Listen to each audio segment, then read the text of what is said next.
obulokole bwe bwate bwegendereza bwe butagwa busolo kendera nga President Museveni avudde mu bukulembeze. Museveni ekatondo abalokole. Anti kakati atuletedde ababbi. Buli musumba omubbi aze ku mulembe gwe. Katika njagala okugamba oyo kakati Dennis Kasirye goyogera owa church ya Lata simanya biki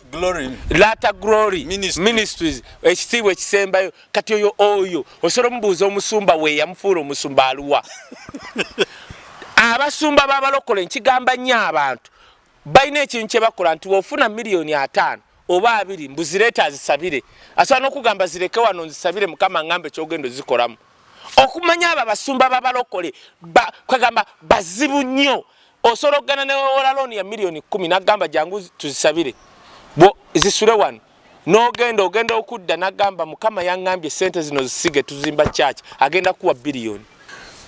Kati ekyonoonyo obulokole ku mulembe guno nti abantu bakoseza advantage osanga kati o Dennis Kasirye nga obuyaye kwatudde okyusa otya endagaano gy'okoze n'omuntu nayini nyumba ne consent n'ogisalamu kati omanya ayinayo owa poliisi webatuuka eri boogera olulimi olu ne jjaaji mujja genda wa jjaaji boogera olulimi olu kyekyonoonye President Museveni abantu bakoseza eggwanga lye n'ennimi okubba abantu n'onyigiriza abantu. That is the problem ya President Museveni. Abo bafuuse b'NRM nga bamaze funa ssente nga bamanyi obugagga bwabwe engeri gye bataabufuna mu makubo malungi ne bafuuka b'NRM babukuume. Otegedde gwe Dokita engeri obugagga bwabwe gye butali defined nti bwava ne budda wano bafuuka b'NRM ne baba SFCJT babakuume. Ebyo binkwatiramu ebyo tubindeetamu babbi. And I always tell the president, I always tell his brother General Sare kireetedde obuzibu. We cannot defend and uplift the legacy of President Museveni when you are surrounded by thieves, most especially religious leaders. Babbi bakoze ennimi z'Olunyarwanda n'Olunyankole n'Oluzungu batuuka eri mu office nga ya Luzungu ze bakozesa okumulaga nti mwana we waka omulaba nti yesse ngendo nga lwakozesa hantu tuli ku kijegere tokirinda kukutuka omusajja mu meeting byayogera bya future naye okukijja kujja okukiteeka ku bannayuganda oba waliwo mizimu emeka kyuka nga bonna kuba musabira olaba pastor babbi bagenda ne bamusabira bonna ne bagira emikono ne basiita ne boogera ennimi teri kikolebwa. Omusajja President Museveni ayogera birungi byonna byayogera tebituuka ku muntu wa bulijjo. Kati kiki ekyo mizimu biteega biki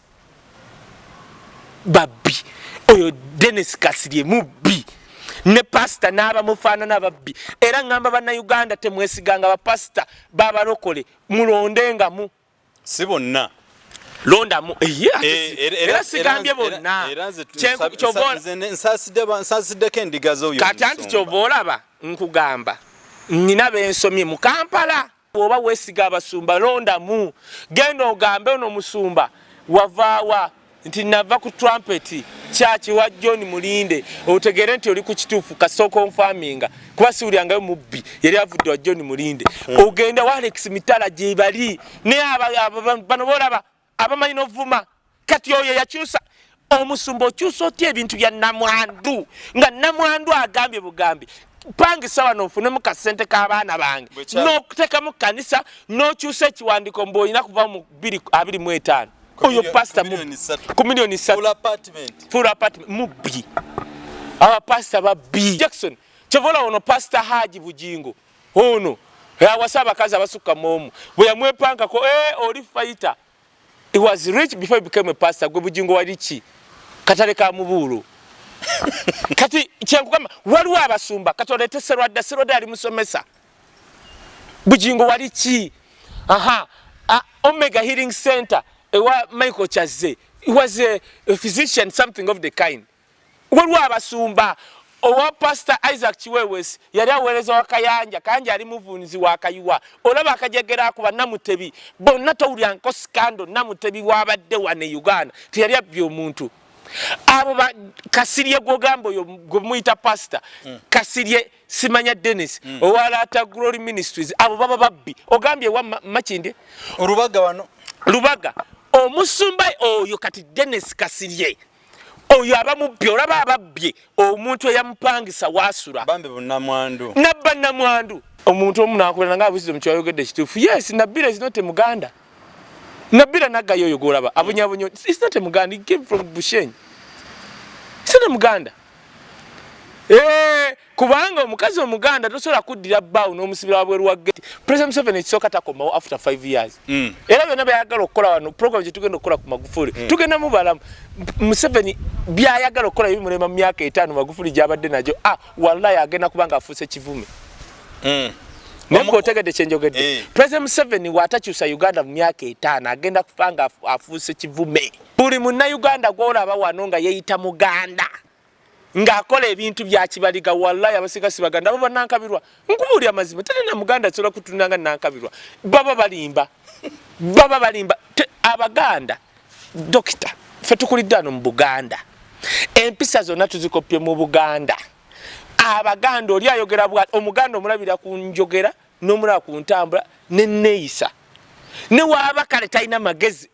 kizibu nnyo sanga omuganda ng'atambula bw'ati alya bannange kizibu ne waba muyaye n'obanga oyo kati olaba crime katero oyo kizibu okutambula ng'alya ate ng'olaba muvubuka simanyi nniga bwayi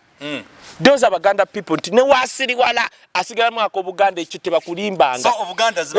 zibampisa olaba nankabirwa nga bintu byayogera byabikukujju nti mugobe kadaaga you know when we were in seke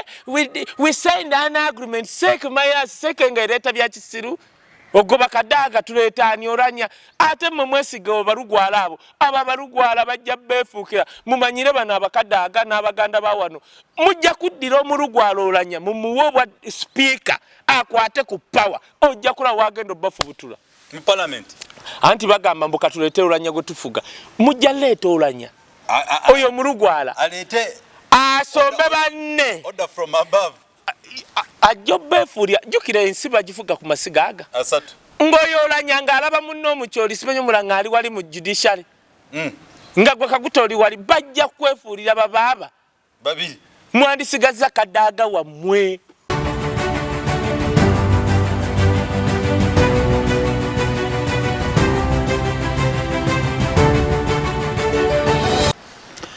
okay the flashlight channel Uganda we treat komyo no mano mulalo muyeka bwati anywa mata omutali mazi nenga tuli basanyo atenga chatendo nyo mwana omulalo bannange mwababadde simanyi ba isima mijagulo basimanyi because ate mwabatasoma bannange mbasaba modeo musime bambi Kaye wisdom ebitabo yabimaliriza abanabulaya abali mu diaspora mu network tumideko abali mu East Africa, West Africa na Uganda tourism. We are very happy to be with you because you've made us what we are today, and that's why every time we are ready to keep updating you every day. Every news, breaking news, just right here on the Flashlight channel. Because it's the channel, I think maybe you can rely on it. We are trying our level best to bring the current things and the reliable people. We are not like the other channels, those who bring, you know, abakona mira abantu. Tetuja kuchikola ekyo fe twakigana. So tuliwo kusomesa. Bwe yagala kuyiga jangu kono ku Flashlight. Okumanya ebipya tukwaniriza. Twebaza nnyo mwe amini.ug mu abatunda ebintu ebikoseddwako. Mweta n'omukutu gaffe kuba mulabe ebipya bingi tubibatuusaako. Mwitako go mukutu amini.ug mutundeko ebyamma mutundeko n'ebyamma. Awamu ne omusajja gwe bayita Haji Kakoma alombeddwa yagamba agenda sabira Uganda eterere agabe emikisa nti agabe enzaalo byonna Haji Kakoma mukyali mulabe biche ebyakola mu simu onako olwatukomyeyo n'omwana omulaalo we mwali mu kizimbe ateredde abantu abo baba batandise tuwa ku sente tujja basoma bulungi nga oyo Haji Kakoma seeka ndowooza nga tugabe bulungi enamba bali abatunda ebintu amin www.ug nga tuba tubisoma bulungi n'enamba nga tuzigaba era kati nja kutuukayo ko neyo ewa amini agula ebintu tubirabe abantu tubenga omuntu we tumugamba ekintu kubanga abantu abamu batwala ebintu ebyo nti wisdom akyogedde uchano ya wisdom kwali doctor yakyogedde katonda tuyamene tukola that brand katujja basomanga tuba pushing mbantu in that people have that trust and that confidence yes nensense okulaba nange webale kunyirira ani akutekama akasente sigwe naga anti nagamba gomanya abantu abagadde Kaye Wisdom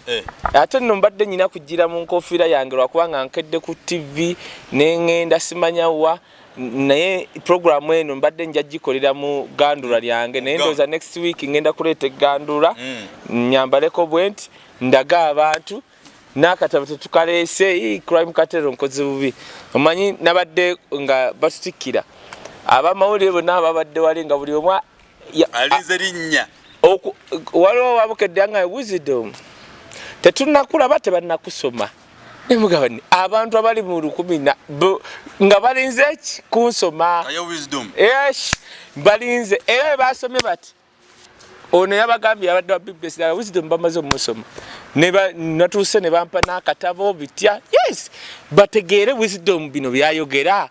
kwegamba let me tell you I always tell people okusoma si kibi when you have a chance go back Moses ali yaddeyo ku myaka 7 okusoma law degree actually tunata kumakwekyo natabanga uno mabirizi butu nagenda ne ku law development center okufuna certificate yo practicing ngamba baganda bange naddala abali mu Europe abali mu America those are countries which are near to heaven go back zinazepa ziri near to hell sawa inatugwa mu muliro kyobala n'abatufuga near what Europe, America, Canada, those countries, Australia, they are near to heaven. So people who are in those countries, they are near to God. They are near to God. Yes. Kaye tuvewan. Era woma yekero guru the rest you know genda yoko. So no fanga tana kugenda ko bulaya no mulambo gwa malaika baba bagwenyinyala. Omanya bizibu byo boyisem. Nze uva kuba n'ababbi actually Dr. Njukizanga tukole program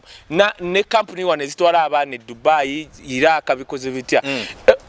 lwaki nwana nnyo buli muna Uganda ne waba muvubuka ng'omulimu gukulemye ogendeke Dubai okole okomawo nga mindset ekyuse nga bano bafala tebakulimba omanya abakulembeze ba wano Uganda ekulakulanye tutumbudde ebyokulima ebyensoma mbitumbudde nga tubiraba Oli minister wa agriculture simanya ndi because ajja rwanzige buli nzige bazirabika ng'olaba sempijja batonda ontonda bainensi ko basobola okubanga balina n'eddagala erizisika okujja Uganda gwe tolaba kakati tolaba bi bakiyita bate mu Luganda hane bi enjuki bees kali osobola okutegana omubisi ne zijja abo bakyali obalaba bano baggayo okumanya battima basobola okuba bazuulayo ekintu ekisika enzige okujja Uganda nga zijja ziva eri enkana billions of money buli olaba sempejja kakati tulombeddwa enzige twadde twagala biliyoni nga 35 kyebula bamukuba akalulu yagamba bannange musosola naye ng'amukubye ekatabaalo nga bamulonze baganda balonze kankubuulye dokita buli munna Uganda gwolaba wano nga yeyita muganda ng'akola ebintu bya kibaliga wallahi abasigasi baganda abo bannankabirwa nkubuulya amazima tene na muganda asobola kutunanga nankabirwa baba balimba abaganda dokita ffe tukulidde wano mu Buganda empisa zonna tuzikopye mu Buganda abaganda oli ayogera omuganda omulabira ku njogera n'omulaba ku ntambula n'enneeyisa ne waaba kale talina magezi kizibu nnyo sanga omuganda ng'atambula bw'ati alya bannange kizibu ne waaba muyaaye n'obanga oyo kati olaba crime katero oyo kizibu okutambula ng'alya ate ng'olaba muvubuka simanyi nniga bwayi those abaganda people nti ne waasiriwala asigalamu ak'obuganda ekyo tebakulimbanga zibampisa olaba nankabirwa nga bintu byayogera byabikukujju nti mugobe kadaaga you know when we were in seke we signed an agreement seke mayas seke ngaereeta bya kisiru ogoba kadaaga tuleetaani oranya ate mmwe mwesiga obalugwala abo abo abalugwala bajja beefuukira mumanyire bano abakadaaga n'abaganda ba wano mujja kuddira omulugwala olanya mumuwe obwa speaker akwate ku power ojja kula wagenda obafubutula mu parliament anti bagamba mbu katuleete olanya gwe tufuga mujja leeta olanya oyo omulugwala alete asombe banne order from above ajjo beefuulya jjukira ensi bagifuga ku masiga aga asatu ng'oyo olanya ng'alaba munno omukyoli simanyi omulanga ali wali mu judiciary nga gwe kaguta oli wali bajja kwefuulira babaaba babiri mwandisigazza kadaaga wammwe Nega kati buno bali we bati yenna anti kati nankabirwa kyafa nankabiri sinavuza nakuba neka malaka nankabirwa nankabirwa afa jukira bam bakalu kasaye yepankira ku mporogoma yemagere bam bakalu eri mporogoma nagamba noba mu first family noje pankira waso bakalu over buza kuba mikwano gyo bonna abali kamalirize kana nankabirwa kava mu diro ubayinje nje tujja genda ku race ya speaker wano ogenda nakulaba kati President Museveni ekisoka takomawo after 5 years era byonna byayagala okukola wano program gyetugenda okukola ku Magufuli tugenda mubalamu Museveni byayagala okukola bimulema mu myaka 5 Magufuli gyabadde najyo wallahi agenda kubanga afuuse kivume Nembo otegedde kyenjogedde President Museveni watakyusa Uganda mu myaka 5 agenda kubanga afuuse kivume juzi wali omukwano gwaffe bongazi yagambye nti nomugambeko nti yakugamba nti Museveni tumugambe yefisemuko olabe President Museveni alina byajokingira ko tasobola kujokinga kuleetawo kabaddi ka kwefisa osobola okulaba abantu abamu tolabe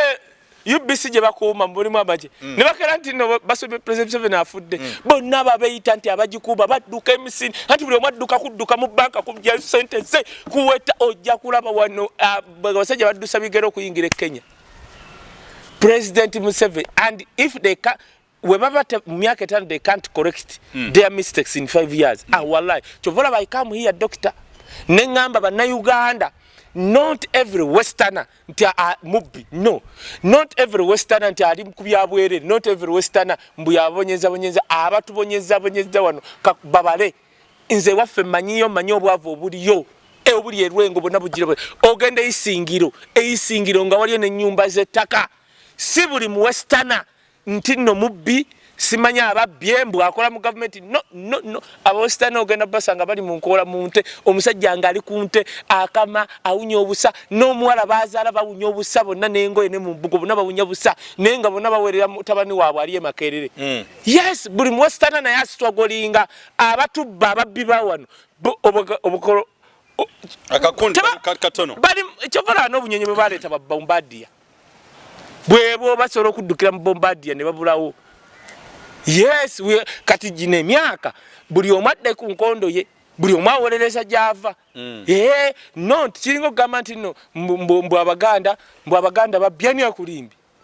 mulwana wali omulabyeko nti mubbi wogamba nti buli muganda mubbi Mayanja Nkanje yakola likodi muganda nnyo yagendanga e Bulaaya n'agenda ne sente zebamuwadde nga upkeep dola ng'omutwalo ogwo n'akosaako dola 2 n'akomyawo balance mu treasury Minister of Finance kati wogamba nti abaganda babbi mbuuliraayo oba kuteesa oba ani yali akomezaawo balance anti babawa ba minister upkeep ye nga waagenda akomyawo balance kyokka ezize yoyo Mayanja kati ate we yalokoka yafa omulokole we yalokoka anayongererako ki ddala kakati ebyo byonna pulidde ogamba wano abannayuganda nti eno channel nze mmanyi ne YouTube channel endala bwe batalaba channel ya flashlight bonna baba tebalina kye batugamba anti buli omu amazima ne analysis yonna agijja wano kakati kyekyo kati bano banankabirwa boolaba boogera mbu ye nankabirwa ojja bazuula emabega waabwe nga tebabeerangako banankabirwa amanya bagafunye mu bukulu oba bagabawadde entegeera omuganda bamubala ntegeera nze nakkiriza ate by the way kati kiki bagamba olaba otuuka eri mu West Nile ng'oli mu West Nile booti abantu boogera Luganda let me tell you that Buganda kingdom ffenna twakkiriza otyanga eggwanga ng'eggwanga eryo bwogenda mu bakulembera enzikiriza the majority bava mu ggwanga eryo eggwanga olityanga odi Kampala tolaba oyo mubajje otombala obuyinza buli kibuli obuyinza kozi bwenale mbwe buli odi Kampala obuyinza bw'ekitebe ky'ebusiraamu buli kibuli akulembera abalokole buli oli Dr. Serwadda n'oli Lwere gabo bukatuliki Lwanga labo Orthodox gabo bu Seventh Day eryo eggwanga oligenda mpola kubanga amaanyi gaalyo gonna baba bagesigamya ku Katonda oligenda mpola tu eggwanga eryeyaniza Katonda wano nti wogenda mwankole temulina ttaka lye mwawaayo nti muzimbe ekereziya nga gavumenti bojja mu Buganda buli kasozi baakawenzikiriza kakati eryo eggwanga n'olinyigiriza otya n'oliteekamu bannankabirwa aboogera ebyokubikukujju no kati nabadde nagenda nenjogera wano omuntu omu nakulana nga abuzizo mkyayogedde kituufu yes Nabila is not a Muganda Nabila nagayo oyo golaba abunyabunyo it's not a Muganda he came from Bushenyi it's not a Muganda kubanga omukazi omuganda tosobola kuddira bbaawo n'omusibira wabweru wa gate nga yazimba ennyumba n'oba ofunye omusajja omulala ng'akugira bulungi you can't kati olaba ebikolwa njagala kati abantu abo nze ntunire eggwanga ly'Abaganda nti ne waaba omwana asiriwadde waliwo ingredients the remnants of characters ze basigaza and they defined them however much you do absolutely naye njagala simanyi naye kumanye tugenze tutyeyo nga sinabuuza mbadde nkwewuunya okwegamba okoledde andi kati ebyokwogera biba bingi nagamba dokita gino emyaka 5 tugenda tusomesa bannayuganda oba Museveni afugako gumu oba kitundu oba mmeka until wanaagende lwakitula we are going to teach Uganda because tugenda mu Uganda mpya n'olw'ensonga eyo mikwano gyaffe abali mu Ohio tubatumiddeko nnyo bali mu America ali bamuzeeyi njagala nze okwebaza bane mu nsonyi wentandise bwentanti kati tuba tuzze wano oba nannankani kakati naye dokita nze abantu banjagadde olaba kunyirira bunyirizi abantu bambeeredde obukya nagamba abantu nti nze business nali nkola URA yazinnemesa bucha we yage nchogera nnyo ne ku TV gye mbadde nchogedde bucha badde tini namba yange mba mujagala ndigisoma wano tini fa abamu kubasooka okufuna tini namba nze netandika okufiringa returns nga simanyi na byenfiringa naye kasaba akera ne bajja ne bampita bamanja milioni 85 mbunyina amaduuka ana ku William eyo manga mu kikubo eyo manga eyo nze okukirira yali ha mu kigundo eyo okukirira eyo namala emyaka ngobe meka sigenda naye simanyi nayo faanana kakati bwe nagenda ku URA omuwala ate obuwala bwepanga mutebogera Luganda bona buli tubene kakabula buroza ndi government yabwe lebera paka myaka bufukunya kakati awo nga mbutuvu ngamba nakyuse nagule motoka nakola kino byonna benanga bili awo milioni 8 mmeka n'ensirika we ngenda okula ku nationality mfecho government ya Uganda nga kuliko mu Pakistan nenje simo kuba ekifaananyi ne kakyusa bwe kati akawala laptop kuboro nenji deactivatinga nenegendereza kubanga government za Africa chezikola boba byoyogera tebya byagala bakripolinga business zo finances ne Dr. bana Uganda tibandese chechimu gundi eddako nja kujja tisi naka kofira nga buli gwenjogera nja kaka kofira bwetu but I cannot fail always ono mukuru mwogera ko nnyo kubanga yali ne umisa yabala seto Burundi gumu ngatagala bikola ki kwimusumuwa Martin Ebayo mkwano gwange oyo yabala yagamba buzido yalaba bulabi to gikolera ali ku maute nagamba buzido mbulira ngora amaze kula mu Uganda oliye yawaye mitwala 5 actually neka kozo yampe mitwala 5 can you imagine yangamba sagalo jawo tandika kudamu kogera bya school fees your job come and inform us educate us muna Uganda ku covid n'abale mitwala 5 nagakuwa kitegeeza singa taba covid yandi kuwadde bukadde butano mbandi awo Martin oyo nambuuza meka izibulako nalyo kazibala dola ku video yabala bwati nangamba zizino ziwera kati kanzije ku account eno nkere ku macha ngende nzizeeko nenzifuna nawuliranga I was so humbled era nze kofire eno nja kujja njigireko njigireko Martin Ebayo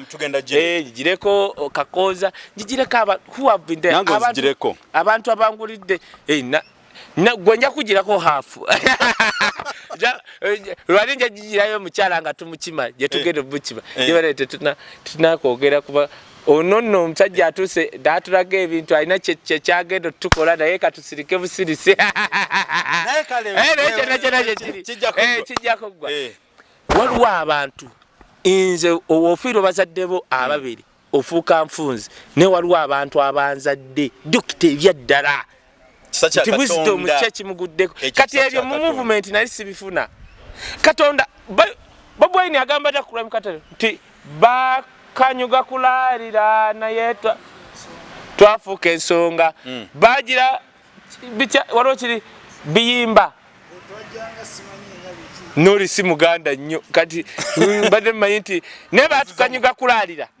nze URA n'abo aba movement kubanga omuntu ogenda mu URA okukyusa details zange zikozesa sula musolo abawaawo maanyi ne bankanyuga ndalire nkaabe ngende mbafukamirire nene ndaba utufuuse ensonga. So I want to thank everyone. Buli muntu ne kakati banne bantikidde nasoma ki nja kunyonyola okusoma kwange yes yeah ne nakoze postgraduate in public administration and management. Yes tugenda mu student of certified public account njagala nya account so actually gonna size nokola nabuzeebu muzita GP because of it GP yang kwabuze ko okufuna first class naikide mu second class apa bakitegedde nti oba kubanga olina first class upper ne bakiteekako wali nebale kuzitwalako ezo bire byana byagenze ne bibuuza abaana ne bibuuza abalekitala natuse bali nga basoma ba interviews abantu wisdom abadde asoma wisdom mama abadde agira no kati for budde interview bano bagayi tubadde tuzikolera eri ku campus inze siina bawuteekeire ekintu kyekola per lecture you have to sign wabula ezizo head of department yazikuŋŋaanya max zitandikira ku lectures zewasooka okukwata attendance kwe zitandikira bannange katonda akuveemu nga tewakola test zibeezo tosobola kuyita wadde nga tewakola kemu that is my take naye abatulaba naye mbaagala nnyo nze nja kujja nkole program nga mbebaza bwebaza mwenna abambeereddewo waliwo ombada anewunkizo crime cartel angambe uzide waliwo okusindikidde ya time wasingi 10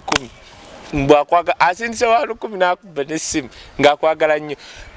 just doctor think about that act no, okay don't think about them that love that passionate kati even don't look at the money nelowooza ku kikolwa ekyo think about that. Think about omuntu ali mu muzira mu America. Nanyiga bwati asindike Kaye wisdom mtwaleta. Otegerishe ngamba. Kakati oba Martin Soteze yakwata ezeri asorogulya muganda we boda. Kati ebyo na doctor nebaza mukama kulwa abantu abanjagadde. Kulwa mama wange Robina Sebayiga, kulwa mama wange Faith, kulwa Sophia Germany nalongo gwe bakwagala ne Germany go chatudde wano. Ate Germany wanakule magenda. Kulwa Germany Munich bonna bati yawo nalongo. Bagambe nange batumira. Yes. Doctor yo wakola ekifuba nze ndi musujja. Bakuwane abantu bankubira ne ngamba nakola mwe. Mbagala nnyo Ingrid Scotland. Bonna abali ku dock nyira sagala duso dockyard marina bangamba mbusebo mbutwana nyaberanda eriwe wali sente je tujjo okujja baddira amaato banange omusajja ono bamita Serada yangamba ye Benon Serada if I'm not mistaken mkuru Benon badya programu ya flashlight na fulumya screen ne bate ku maato bonna bakunganya balina club yawe ngaba bakuba golf ne bakungana ne bateka wadi ne bateka omwenge gwabo ne balaba ne baseka ne bamala ne bagize mabega dockyard marina bana kutwagala nnyo I love you so much you guys nibonna olwalo tukikubye mu rabada bus style bela tuli basanyusa Kaye ebitaba bimaliriza mbadde mwagala katagenda kulabikanga ati era kyenje bagamba ekyanzayo soma twali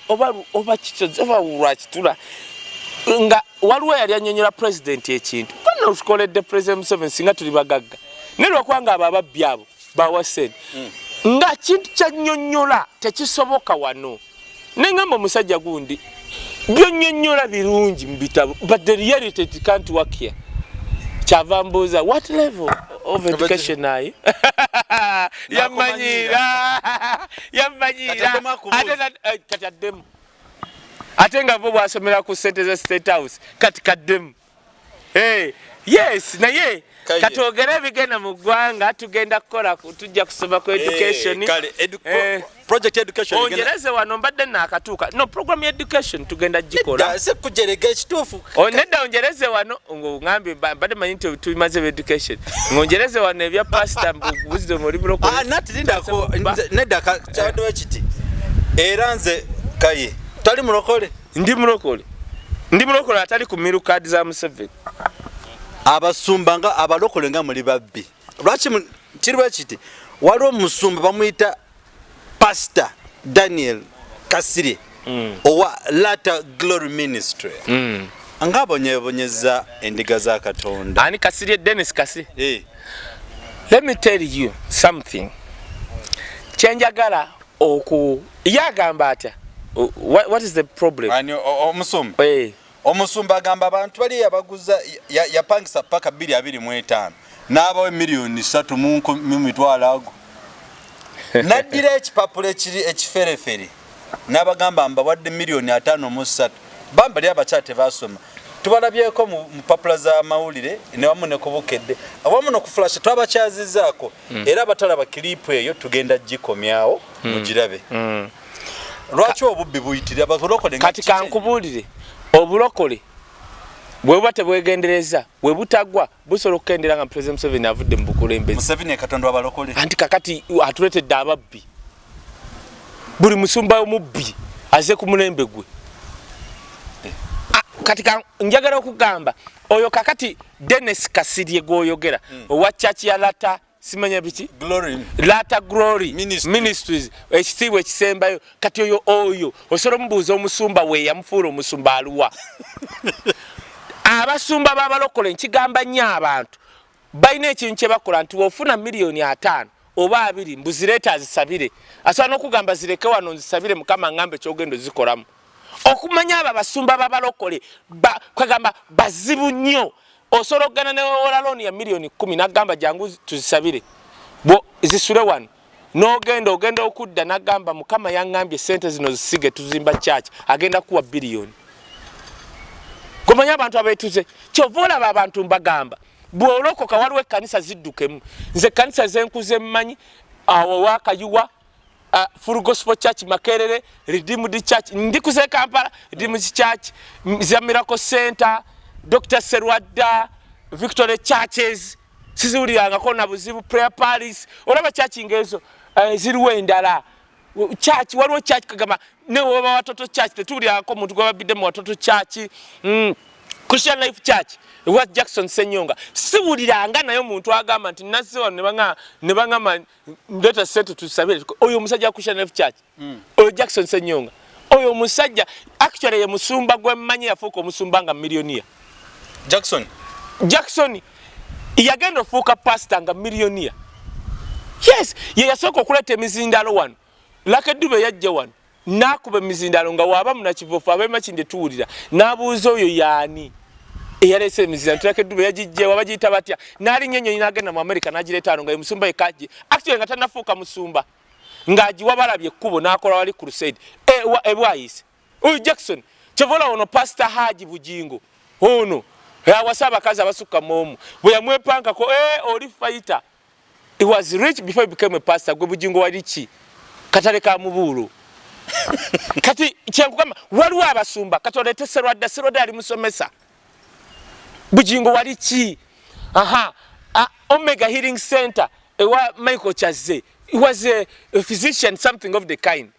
waliwo abasumba owa pastor Isaac Chiwewes yali aweereza wakayanja kanja ali muvunizi wakayuwa olaba akajegera akuba namutebi bonna tawulya nko scandal namutebi wabadde wane Uganda tiyali abyo omuntu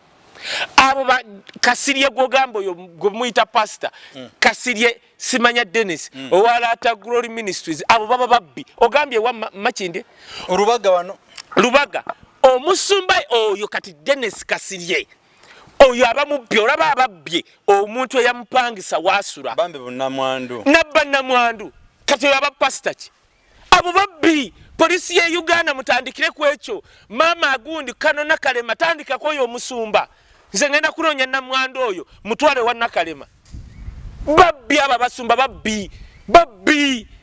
abasumba babbi ababalokole babbi chopola bakagame yabagoba nagamba atayina wano degree ya theology vowano aba basumba babbi wobuyagala bafu manyanti babbi gendo buuze bano baserwadda barwere rwera asoro geno kunyonya president omusumba omufere najja kubanga amanyo olunyankole ateka samanya olunyankole n'olunyarwanda babbi genda embala lobuuze Ibrahim Nassan aba basumba bogerako nti before becoming a pastor wali okola ki bakasirivu gaba community church abo bapasa sempa ye yasoko kuba sita wano mu 80s yawangula mu Eastern Central break dance yayiwangira Nairobi nga sita kati agenda lokoka ngo already sita kiringa olaba kamiliyoni nalokoka nga ina sente zenga sita beba sempa chobola abo si babbi neba na basumba babbi aba Dennis Kasirye yani Kasirye babbi era ngamba abana God minister babbi awo kati oyo mubbi mama kano nakalema jango yambo mukazi namwandu wagamba oyamba pozinga mukwata bikere bitaliyo kano nakalema jango yambo oyo mukyala namwandu gwe nalabye ku flashlight nga ayogera kati ye yakitegeera nti oli namwandu bwa signinga wano bino tojja bitegeera ate kati bambi bana abakazi nga olaba oyo mukazi asobola okwesiga ono ng'amanyi musumba tasobola kunkozesa nsobi si butasoma nnyo ne beesiga okwesiga abalokole abasumba babalokole babbidde abantu okumanya abasumba babalokole babbi akera ne kumacha nagamba mukama ngamba ono omukyala siwo ono yewuwo kumba akwa wasirimu abo babbi musoro babbi gwengo oyagala okumanya obubbi genda obuze oyo David Kiganda uwomo wino eyo ajja kunnyonnyola kati Kiganda asobola kugamba ogambe kanisa ki Eruwa Lata Growth Ministry kati yasoro jibako ne wino nakugamba oyo musumba ye kati ogende wa Bishop Kiganda asoro kugamba tunonyeze ku musumba oyo ageno muzura nga talina na musumba we amakasa gabalokola amatufu jegali gende wa Stephen Sefuma oku inaman gende mutundwe emutundwe wali olabyeko gwe babyeke motoka buli ajjaja ngo osabe tambulo ogende basaba okuva ku Monday paka oba Friday Sunday twa service beba basumba oyo omusumba Tom yali bungereza katona namga nkugaidde Uganda naganire bungereza namga nja ku bemigo wano nasoka nadda namga nagamba de Uganda otandike kanisa nga ina omulimu gwe beba basumba neba no ngamba Haji Pastor Bujingo simanye Dennis Kasirye babbi kasaba tegere nimizawa nabatufuga nga agenda afuna ba police na ba amaje kati oyo goraba ongambi obadde ngamba no mbuya kyusa nebiwandiko ye baba balina be bamanyi hata tukani nga yogala lunyankolo balunya Rwanda kakati okusoro gamba ne musajjo kati olabo Pastor Haji Bujingo amaze banga nga avuma Dr. Serwada yomu kulembera wane edini y'abalokole amuvumidde emyaka UCC temugamba amvumira ku TV ye ne radio UCC temugamba ko government kubanga ebera nasita navuma buli omu babbi lwakwa mbanya Lunyarwanda n'olunyankole babbi kyovola banagamba anko Kashumba ne muga anko Kashumba actually kamugambe kati kino sikimugamba anko people abantu bakozesa ennimi zammwe okutiisatiisa abalala babbiramu mbulwa kwange oli amanya Olunyarwanda n'olunyanko actually omanyi lwaki abantu balina bias kuffe nti agenda natuna bwati naga naye wannange mwe buli kimu kyeyingiza munatera kugamba nti tulonde kabaka mummwe hati buli kimu kyeyingizamu you cannot sobola nze kuva wano ne tuva wano ngaba na Uganda ne tugenda mu Bungereza ne twesimba ku bifo byonna ebyo mu Bungereza abangereza batukana naye bannanga do you understand batukane batandiko tuchawa olaba mu Bungereza eggwanga erisingayo obunene ngaba migrants bayindi nozaka aba Nigeria ne abayindi abo baba bayingira ebyobufuzi bye Bungereza baba cautious kibakati bayina meya omuyindi naye akulaga nti taata we yazalibwa mu Bungereza jajjawe eyajja obuzi ne waba ayogera accent ayogera ya Kingereza tayogera bya Luyindi laba bano we bajja wesimbyewo simanyi gwala disi we Kampala accent gyoyogera yeri kyokka boyogerera mu bantu ba wano gwe tubatolaba otegedde gwe kyengamba lwaki abantu batukyaye gwe bakulonze gwe RDC katugambe wo mu Kampala we Mengo oba Rubaga Rubaga omanyi nti we wali ekitebe ky'obwakabaka bwa Buganda n'Abaganda gwe otuuka okwogera oyogera za accent oyogera ekitebe wali Obuganda kyobola abantu babakyawa otegedde gwe ekitebe wali Obuganda webufutuko Obuganda mulonze RDC ayogera accent zammwe Rasonda muganda wa wana londo muganda oba londo omuntu kati nze nalinda ba RDC bamwine njagala nnyo omusajja oyo omusoro mulabanga azze ku TV ya Buganda ng'agezaako his best no quotinga gundi engero z'Abaganda Actually, the perfect person is Byarugaba. In that are making her to become comfortable. Nera yabalala mbu minister wa Kampala. Tamanyi ya Luganda among, you know what I want to tell ya, Kampala Park, it belongs to the government. It's stupid. Who told you? Igendo labedi takaliao. Ya park en kadeneri. Wakwanga muri bie guno mulembe. Lina kwe kuli vaolabi. Wakabaka wa Buganda ne Ntebe eretaka lya State House lya wakabaka wa Buganda gendo lya etaka lya wakabaka wa Buganda muri epankira ka Baganda basirisi actually mulaba bana abantu bawano bazibu basirika noloza anti no bote bala batibategeera bajja basirikira ne jinabe myaka aga atano gwata no mugumu bazukuke era the social changes yes muri olonzo omuntu nze siri musosoze but gwolonza benga apiringa mu bantu abo Gorwachi omugende wamwe mulonda be wamwe unze nalaba ono musajja engoma ngini bali bamita ngoma ngini oba ngoma ngini nga musoga ngala disiwembala yalwaye emyaka mingi nga mayino olunyankole we yatuko okwesimba kubwe mupi banange bamubola nava nayo ngira nga mayisi weyo baba muno babazalira mbalala baba muno yasoko kola gundi dry clean embalala bwe yatandika okusukka kawo ne bamugamba save over one anga byakola biri private owned dry cleaner special batuuka ne bamugamba save over one be bagamba nti siba sosoze tuina n'abantu and those people made it osegeera kati nga nzize ku kire ekyo wa pastor bano ba pastor eddiini esinga obubbi wano esinga obubbi yabalokole wisdom ndi mulokole ye nawe oli mubbi insa nedda siri mubbi ati kati nze ndi product ya Full Gospel Church Makerere obirana Full Gospel Church okumanya church yali yatama noba muvubuka ngo okulidde nayo no malo yenda bakuba n'emiggo kati kankubule church enkambwe Full Gospel Church Redeemed Church bakade ziri church tezagala kumanya actually you fear the leaders abo ba elder babera mu kanisa ezo baba bamanyi no singa pastor kati ekyonoonyo obulokole ku mulembe guno nti abantu bakoseza advantage osanga kati o Dennis Kasirye nga obuyaye kwatudde okyusa otya endagaano gy'okoze n'omuntu nayini nyumba ne consent n'ogisalamu kati omanya ayinayo owa poliisi webatuuka eri boogera olulimi olu ne judge mujja genda wa judge boogera olulimi olu kyekyonoonye President 7 abantu bakoseza eggwanga lye n'ennimi okubba abantu n'onyigiriza abantu that is the problem ya President 7 tujja kusaba producer akatambi ako akateekemuko yes abantu bakalabe yes kati omukyala mukulu bakola bagula lubaga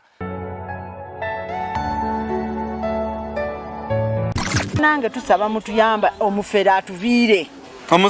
omusumba pastor omufere atuviire kuba buno obufere bwennyini atunyikiriza nnyo nga atubba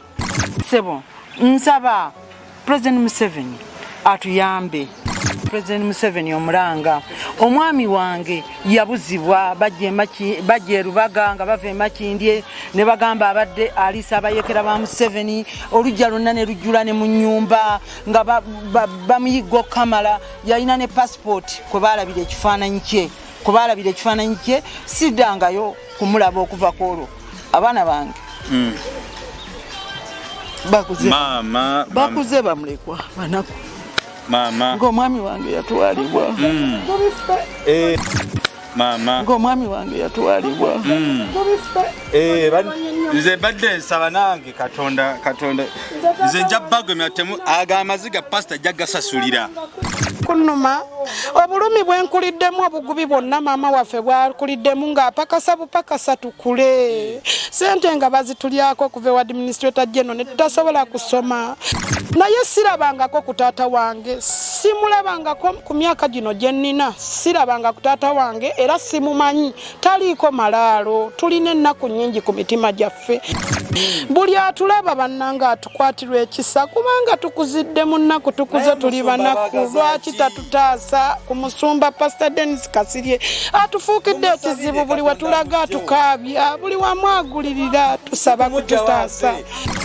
bakola lwakubanga oli ayina bamanyi kati oyo Dennis Kasirye yani Dennis bichi Pastor Dennis Kasirye sola mwita Pastor Dennis Kasirye yeita pastor owalata Glory Ministries erubaga mubbi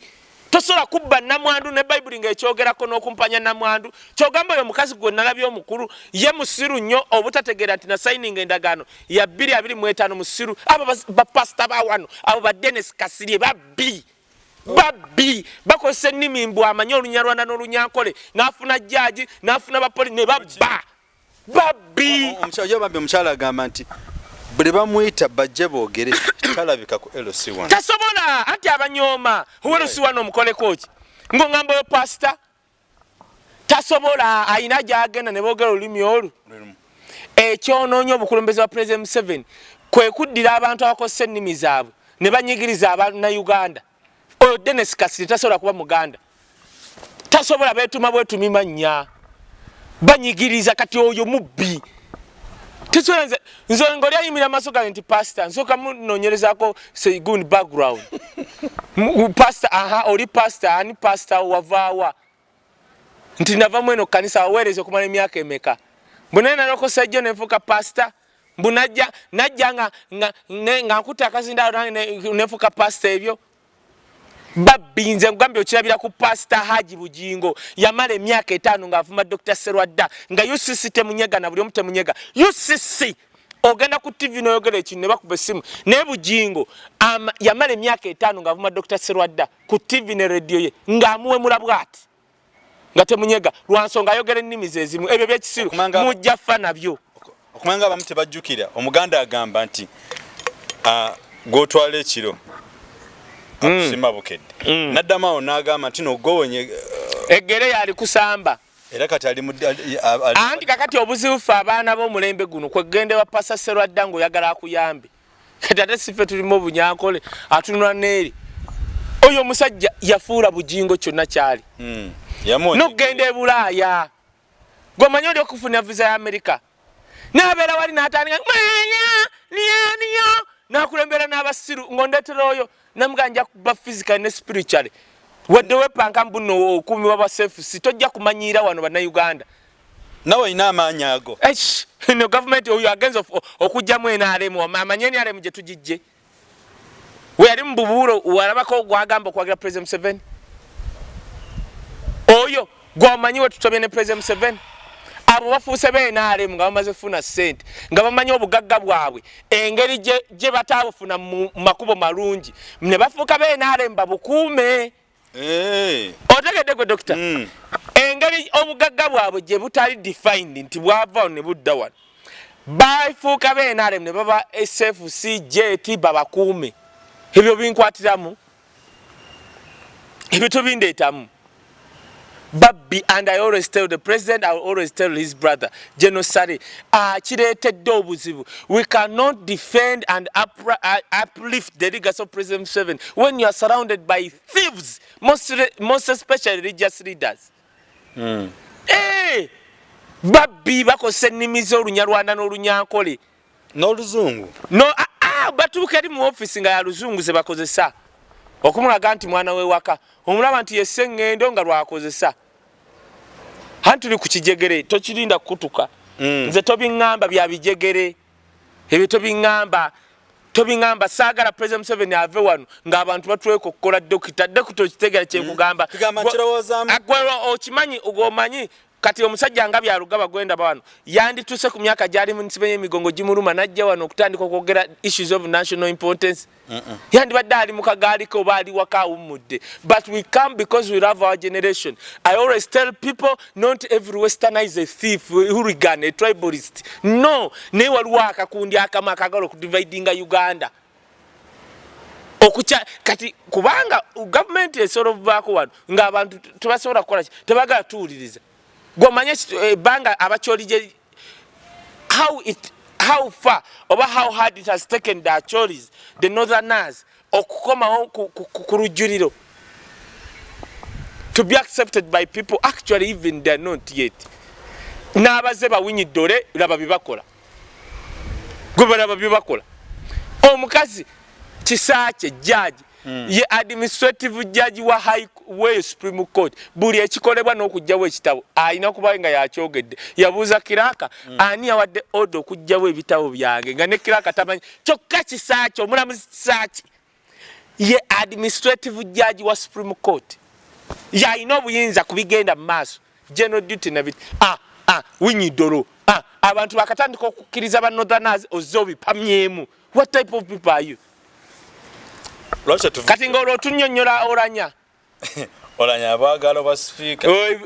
kozi nga banamuyisa mu Kamoli ng'ebya movement bakola toyina byombo nalaba ndi mukunoonya David Kabanda yalidde obwemu yayogedde ekintu kuti nanga tonyumiza bintu byenale muntu okugosola okungamba President Museveni bwekankubule how I wish everyone can meet President Museveni naye nze simanyi kiganyawo oba kiki omusajja omumiitinga byayogera bya future naye okukijja kuyo okukiteeka ku bannayuganda oba waliwo mizimu emeka kyokka nga bonna kuba musabira olaba pastor ababbi bagenda ne bamusabira bonna ne bagira emikono ne basiita ne boogera ennimi teri kikolebwa omusajja President Museveni ayogera birungi byonna byayogera tebituuka ku muntu wa bulijjo kati kiki ekyo mizimu biteega biki babbi oyo Dennis Kasirye mubbi ne pastor n'aba mufaanana babbi era ngamba bannayuganda temwesiganga bapasita babalokole mulondengamu si bonna londamu era sigambye bonna nsasiddeko endigazo oyo kati anti kyova olaba nkugamba nnina bensomye mu Kampala waliwo omusajja oli Apostle Julius Oyeti yasinga amakanisa mu North. I know that guy how they've struggled with the gospel. Owa Lifeline Ministries aba basajja ngabo banyumya gundi ono wa passager bali pastor neba na ababbi abatayinako ate n'omusumba genda mu bumu bwabwe genda Rubaga Pastors Fellowship ogamono musumba bananga aganidde wano